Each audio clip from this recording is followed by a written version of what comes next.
mindset. Wade was talking to me the other day. We were talking about Michael Jordan, babe. What did you say about Michael Jordan? Do you remember we were talking about winning? I'm making him come in here. He's cooking or something. Babe, Yeah, what were you saying about Michael Jordan and winning? he lost over 300 games. He lost over 300 games. You know, I always talk about Michael Jordan because for me, I never watched basketball until I caught him on television, and I was watching it by myself, just jumping out of my chair and screaming. And just, I'm not that type of person, but I was just watching him and just blown away by his playing when he was, he was with the Bulls. But tell me what you said. He lost over 300 games, but yeah, he was considered the greatest of all time. Yeah, I mean, here's the thing. Everybody talks about successes. It's the failures that make you winners. Mm-hmm. Because you learn from your failures. You don't really learn a lot from success. You learn from your failures. You'll never have success without failures along the way. Another statistic for Michael Jordan was that they put the ball in his hand with 3 seconds left, and on 26 times he missed the shot. So he lost the game. Wow. Yet he was still the greatest of our time because he never gave up and he learned from his mistakes. You will never succeed without failures, ladies. 100%. Never. 100%. So I have failed my way to some successes, not complete success over my whole life. That's for sure. If you guys had to live with me, you'd know, right? Wade knows. But I have failed my way and learned from my failures. And that's what we got to do. And Wade said, do you think that Michael Jordan would have been any good if he just heard from somebody? You know, he wasn't accepted. Was it to his high school or college team? It was high school, right? Yeah. They didn't let him on the basketball team. They said he wasn't any good. And Wade said he got cut. He got cut from the team. And Wade said, what do you think if he would have accepted that, where he would have been? Well, we never would have known who he was, right? If he would have accepted that and listened to those people's advice.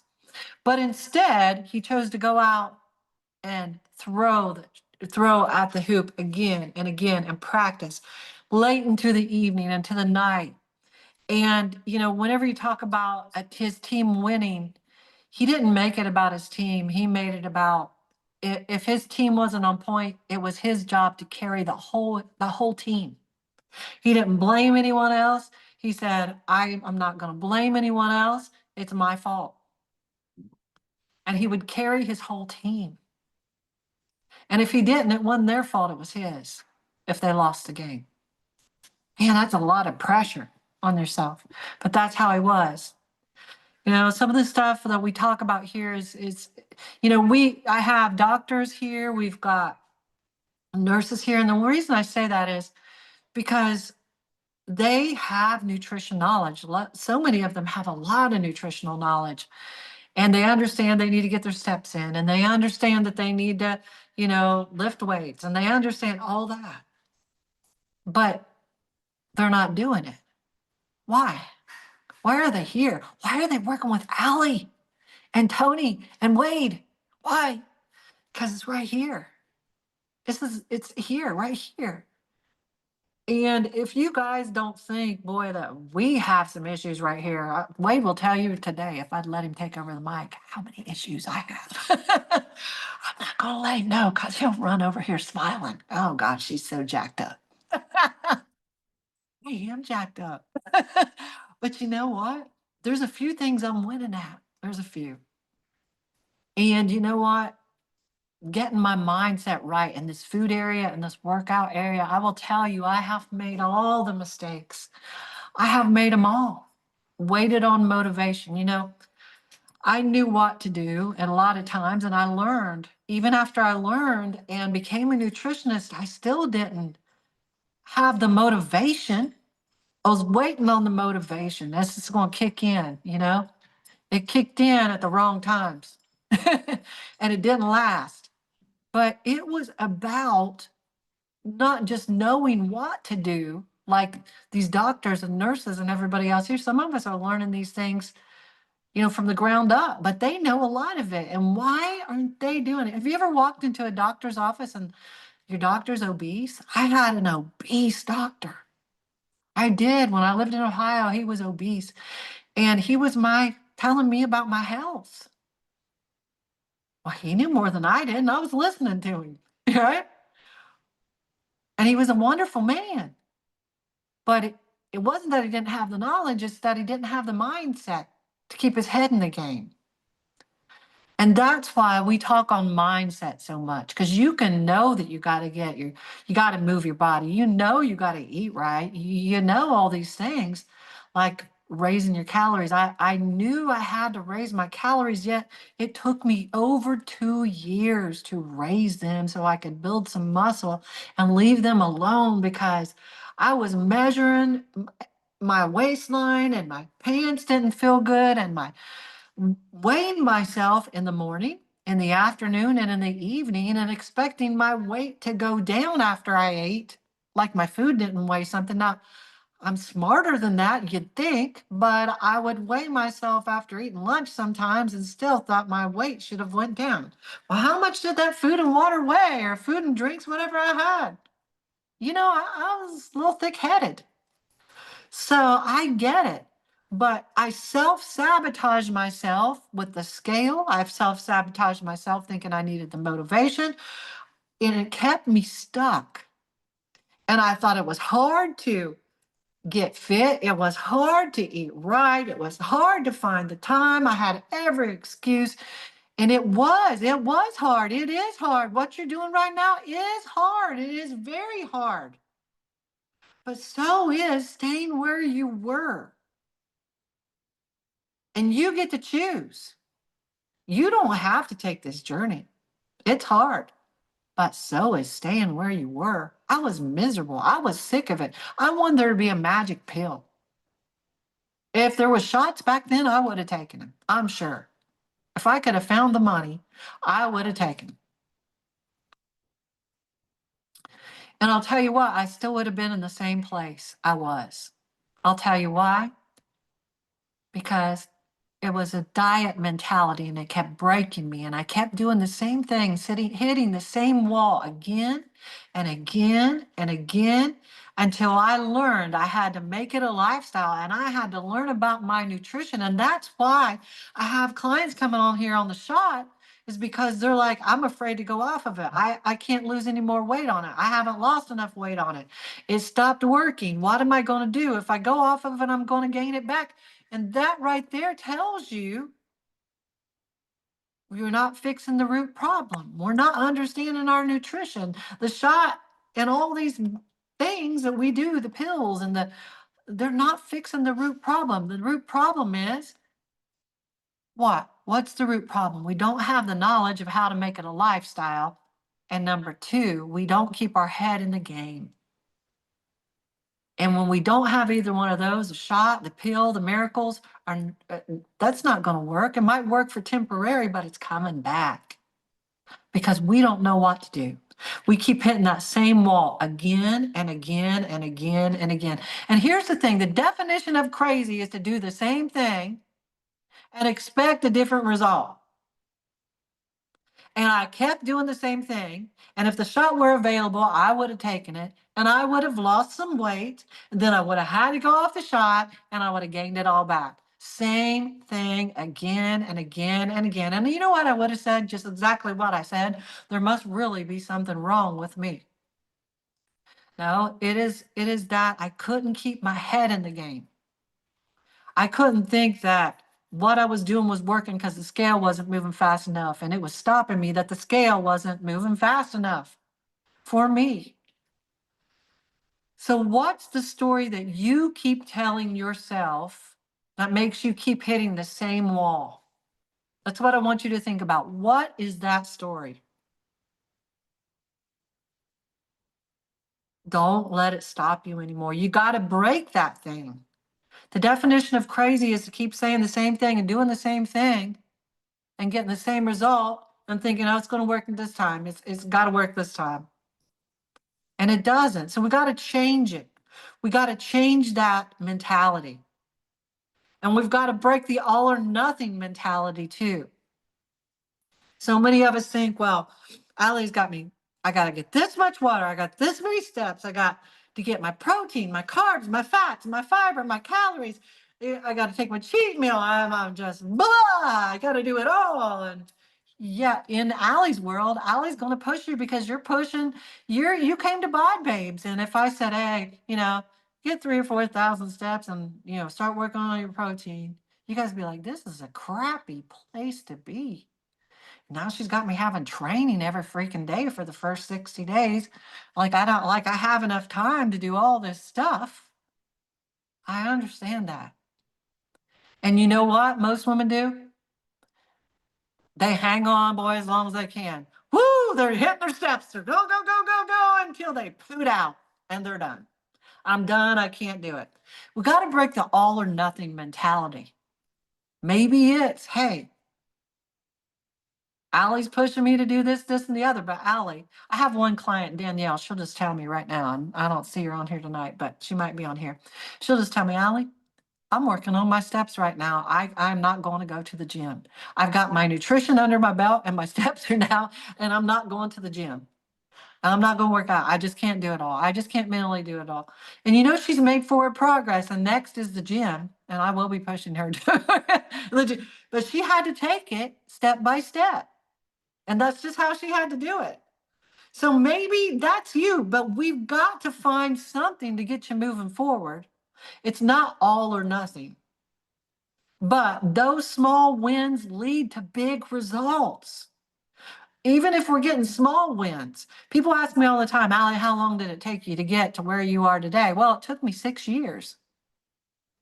But my body changed all along. It wasn't like, I have clients come on here with 3 months, Allie, when I'm going to stay 3 months. I'm going to give it all I got. I'm going to look like you. I'm going to be your best transformation. I'm like, oh, honey, you hang on. It's going to take you a lot longer than 3 months.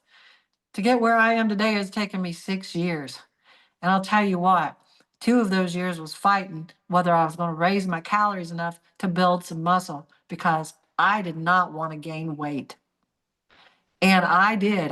Now I'm over 20 pounds heavier than what I was that I thought was my goal weight, and I'm smaller. But I never thought that would ever be possible, and it sounds crazy to think so. It sounds crazy to think so, but muscle is so much smaller, 5 pounds of muscle, than 5 pounds of fat. And you just keep on transforming and getting less fat and more muscle, and your body just chisels. It's really cool to see. Ladies, with the all or nothing mentality, I've got to get my steps in. I just can't do it. I'm out of here. I cannot do Bod Babes. How about instead of all or nothing, that we just take a step forward? Some of you just giving up and quitting. I did it. Oh God, let it overwhelm me. I can't do all that stuff. I can't. And you got to take it one step at a time. Maybe it's you're learning about your protein first. And that's why we start with just protein. Get it down, man. Get it down. Get your head in the game. Get your protein in every stinking day. Let that be goal 1. But don't expect just because I got my protein in now, I'm gonna lose 15 pounds the first month. No, but the successes, the small wins add up to great success. So you got to do something. It's not all or nothing. You got to break that mentality. What would happen if you just did something instead of just giving up all the time? Right? Quit giving up. Trust the process. Many women at Bod Babes, many women, including me, quit before we see the results we want because we have unrealistic expectations. Just like saying, come here, Bella, in 3 months, I'm going to be where you are. Took you 6 years. It's only going to take me 3 months. Tony Robbins says we overestimate what we can do in a short time, and a year is what he usually says. We overestimate what we can do in a year, and we underestimate what we can do in 10. And I believe that with all my heart. And when we overestimate what we can do in 3 months or 4 months, I did. I remember I had 4 months to my 50th birthday. And I said, I'm going to have abs before I turn 50. 4 months before my birthday, I thought that gave me plenty of time. I went to the gym, boy, like my butt was on fire because I told people on Facebook like a moron. I told people on Facebook. And she just wants to be held the whole time. She doesn't even look like the same dog. She had to get shaved and she just looks, she looks like a chihuahua. Go over there with daddy. Go find daddy. And so anyways, I was on there. I was on fire 6 times a week, 7 times a week, sometimes at the gym. Boy, I was working out, taking my pictures, pushing them weights. I was eating right. My birthday got close. I thought, it ain't happening. Oh God, you're sweating, boys. I hope no one remembers what I've been talking about, all the pictures I posted on Facebook, because I'm making a fool out of myself. And then I just kind of fizzled out. I didn't say nothing because I didn't want anybody to know. I'm sure they were thinking, oh God, when I went back on another diet and workout thing, they probably thought, here we go again. And the next time around, I got successful because I kept my head in the game. And so we've got to trust the process. Quit thinking that results are just going to come so fast. They don't. I wish that they did. Oh man, I would be a billionaire. If I could get you guys results that were just like that, like 3 months, you have the body of your freaking dreams. I would live in a house with just the most glass looking floors. I love flooring. And so I would just have the most beautiful floors you've ever seen and the whitest wall. I just love everything white. I love white, white, white, white. I'm a little weird, but I love it. And I would just be rolling in money. I'd sleep on money. That's how rich I would be. But for real, it's hard and it takes longer than you think. And it requires more of you than you can imagine. God, it requires so freaking much. You guys are wanting to be exceptional. That means you are the exception. You're wanting to be exceptional and you don't really realize what it costs. Anything of value is going to cost you something and it hurts. It's not easy. It wasn't easy to be Michael Jackson. It wasn't easy to be Michael Jackson either. It wasn't. To find his level of success, it was not. Got a little weird. I still love to hear him sing. Prince. Oh God, that wasn't easy. He got to open for the Rolling Stones. And he went out there in his high heels and his shirt off and makeup, and no one knew who he was. And they booed him off the stage. And they asked him, they said, the press went in, they said, did you learn something from this? He goes, yeah, I learned something. Don't ever be the opening act. He said, they're going to come to see me, and I'm not going to be an opening act ever again. He learned from his mistakes. You know what? He didn't go sit down and say, it's not for me. So you ladies have stood up. You guys are 40, 50, 60, 70. I got a 15-year-old on here too. But you guys are, for the most part, 40, 50, 60, and in your 70s. Oldest client, 76. And you know what? Most 76-year-olds, most 60-year-olds, most 50-year-olds are just sitting on their duff and, well, Que sera, sera, whatever shall be, shall be. Bring me the dope because I ain't eating right. Bring me the pills, doctor, cause I ain't got the time. I don't need to look good. I had some lady tell me once, you know, I wanted to talk about this. Let's see, where is this? Because I got some notes here and I want to talk about this feeling safe. I have women that come on here and just say, God, you know, I got somebody texting me a bunch of pictures. Sorry. They come on here and they say, I don't know if I can do this. You know, I don't know if I can. And so they quit because it's not one step at a time, it's a all or nothing. And then I have some women say, you know, I don't want to be like, I don't want to be, you know, they're afraid of success, they're afraid of failure, but they're also afraid of success. I mean, I don't want to look too good or anything. I don't want to draw an attraction to myself.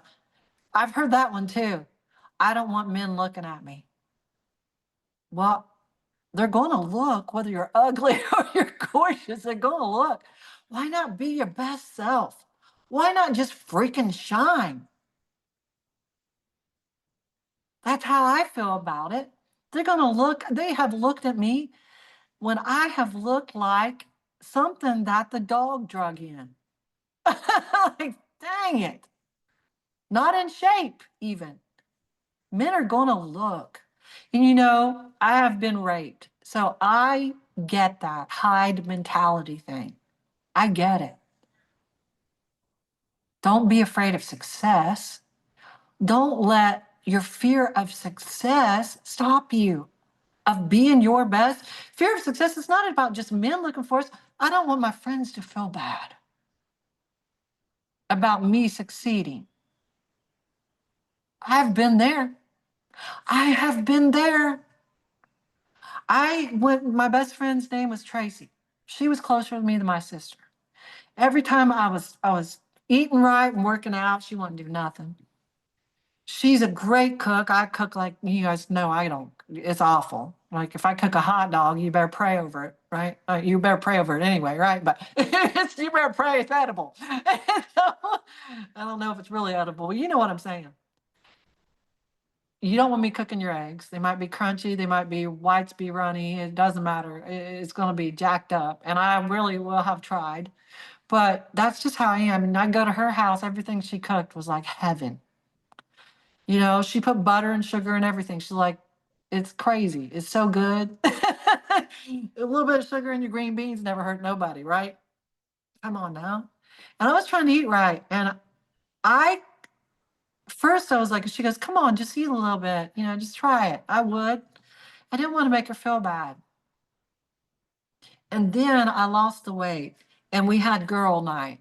And we probably had 20 women. We were all going to go to Nashville. And they were all in there, and I was the last one because I'm always late. And they're all at Tracy's house waiting on me. And I walked in the room and I had lost weight and I had got pretty in shape, not where I am now, but changed myself. And I just saw it. You know, the hating on you thing, and you don't know why everybody's hating on you. Why are they hating on me? Why is it awkward now? Were they talking about me before I got here? Like, this is my best friend, closer to me than even my own sister. What is going on? This is weird. And then I knew that, you know, the people that I thought loved me most didn't want to see me succeed because it made them uncomfortable. And I had to decide that day if those were my real friends or not. And I let them all go. And it was tough. It was tough. Tracy's still not my friend. And it is tough. I love that woman, but if they aren't rooting for you, honey, they aren't your friend. I have clients that come on, their husbands want to feel safe. Right?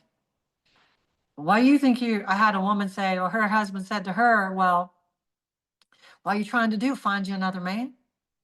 No, just trying to be my best self. Makes him insecure. So a lot of them quit because you don't want to make them insecure. What? Afraid of success. She might have options, I guess, is what he's thinking. Anyways, don't be afraid of failure. Because like Wade said, if you fail, you can get up and learn from it. Boy, I have a thick head and it takes me a lot of times to learn from my failures. It's rough. I beat my head against the wall. And finally, I say, okay, I got to do it different. And it might take me 2 years, maybe sometimes more. Don't be afraid of your successes either.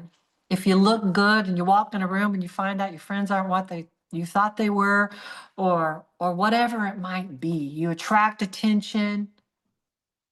You're going to attract attention. Don't be afraid of it. Be strong. Be your best self. Don't dumb yourself down to make other people feel better about themselves. You didn't come on here to Bod Babes just to be average. I want to go out of here. I have a mentor and he says that we're all going to die one day. Life is short. And within 100 years of your death, ain't nobody going to remember you. Ain't one soul. So you know what? Live your best life. Be your best self. Make yourself proud. The thing that changed my life was when I was drunk, and I tell this story, I was drinking whiskey and Diet Coke sitting on my bed. It was my nightly habit. My ex-husband was sitting beside me. I sat in there because he didn't live the spot unless he was working. And he had his TV on, his video game in his hand, and he was playing them both. Watching TV, playing a video game on his phone. Not a video, you know what I'm saying, a game on his phone. And I was sitting there just drinking whiskey and Diet Coke and on Facebook, tipsy every single night. And flashing in front of me for some reason was me on my deathbed. And I had all these regrets. And I will never forget that flashing through my head. And it was like a light bulb went off. And I said, I am not going out like that.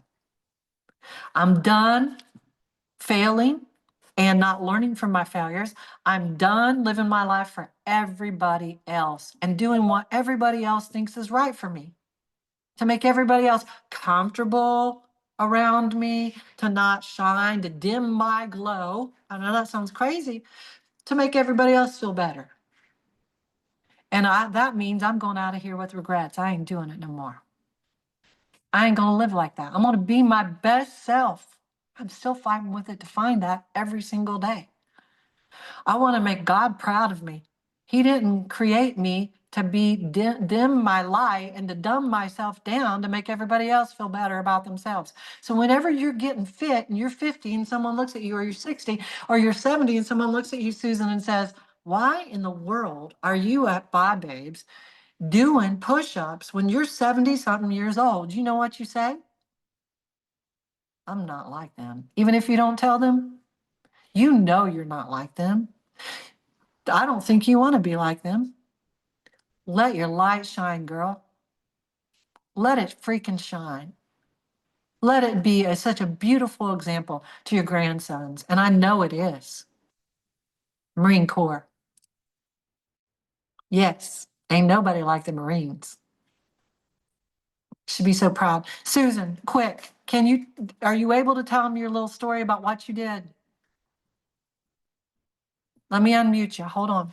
I can't unmute you. You'll have to unmute. Let me see.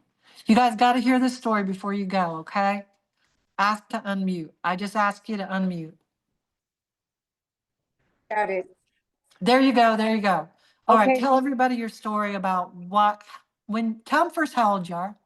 I'm 72, Good. We got a lady 4 years older than you on here. which I found out, that's okay. That's another way to keep moving myself forward. Good. All right. Tell your story. Okay, so I don't know if you want me to tell you the story about the push-ups. Yes, Is that yes, it? yes. Okay, Yes. so I was on a mission for push-ups. I started several years ago and I couldn't even do one. And I got up to 10. And then I got up to 20. And then I got up to 30.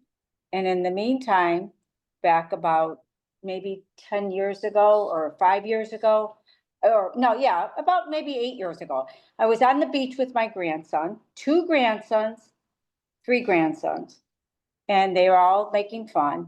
And we're gonna go, oh, come on, Graham, you really think, they knew I was working out. Get up, let's do some push-ups together. And my husband looked at them because he knew that I was really working on him hard. And he said, guys, I think you're making a mistake. And the guy says, now these were, my grandson, he was really built. I mean, he was solid. And my grandson that is in the Marines was about 11 or 12 at that time. And I said, I don't know. And he said, no, come on, come on, come on. So, yeah, and my other grandson was in his 20s and one was 18. So they were little, the other two, but they were built. I mean, you walk on the thing and wow. So get down and they go, okay, Graham, let's go. And there's a couple or next to us on the beach. And we're like, they go, okay, you guys, who's gonna go first? So my grandsons all went through and they pooped out. And I said, my husband looks at him, he goes, show him what you got, girl. And I got down and they were devastated. I mean, they just was like, oh my God, grandma? And everybody on the beach is saying, that's your grandma? And she beat all you young whipping things, So I learned that it was about failure, and this is a really good point you brought up. Failure is constantly learning from it. If you don't fail, and that's what I learned, you're never going to push forward. So my grandson did join the Marines, and I told him, I probably will not beat you, but I'll tell you one thing, I'm going to be up there. And got to the Marine graduation, huge auditorium. They asked, I was in the bathroom. They said, listen, whoever would like to come down and do push-ups on the stage with the drill sergeants at that time, come on down. But I was in the This is bathroom. recent. This is Yes, recent now. this We're is at percent, just a grandson's couple months grown. ago. And I got out of the bathroom, I ran in, there was auditorium full of probably 1,000 people. And my kids are saying, Mom, Grandma, get up on the stage. And I go, what are you talking about? No, head up, head up. So I did, I headed up. And the guy said, okay, we're gonna go do push-ups. And there was all ages, a lot younger than me. So they made us get down and I did 50 with the guy that was up there doing them. And I never let it down. I did it to the 50 and I was like, wow. And yes, it was an adrenaline, but they were men's push-ups too. And my kids were telling me people were dropping, like they were dropping and grandma's still up there doing them. And I found out one thing, and I don't know if the other ladies can hear me.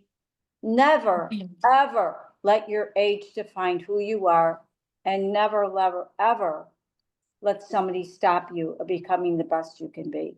Because if I can do 50 push-ups at 72, and now I'm on a mission, because I was reading about somebody that she's 72 and she's done 100 push-ups and they were men's. So you better believe my brain is cranking. And I know I have a long road ahead of me, but I'm not going to quit. And you know what? It was the best.